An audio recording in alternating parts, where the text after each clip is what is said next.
I didn't even understand what was happening to me.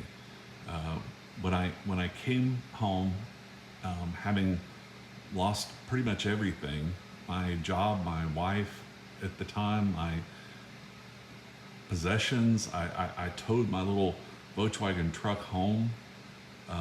It wasn't even running. I used it as a trailer. It had a camper shell on it. That was all I had.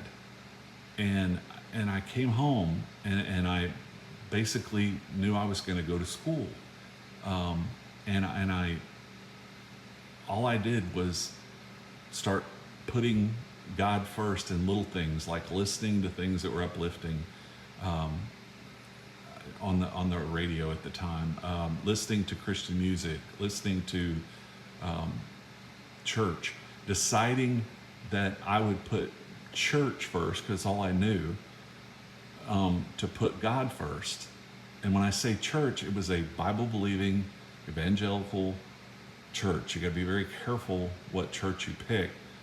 Not a social justice church, not anything like that. We basically, it was a church that did things behind the scenes that solved a lot of those problems, or assisted in a lot of those problems of social things, but we didn't like tout it, and that wasn't our whole function. Our whole function was to lead people to Christ.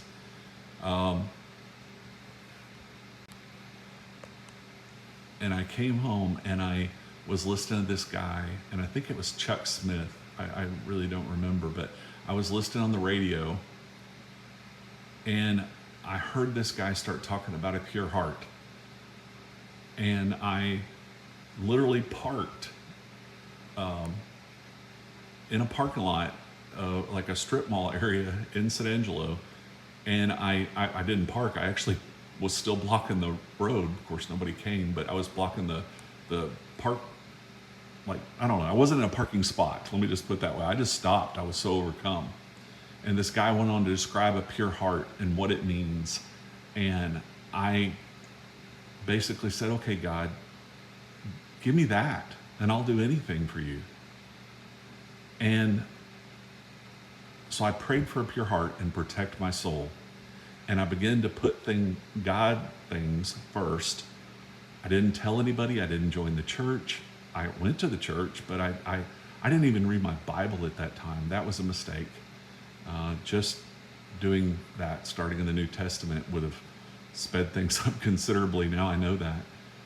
But I said, give me that, not fully understanding what it meant about being able to see God move and see his ways.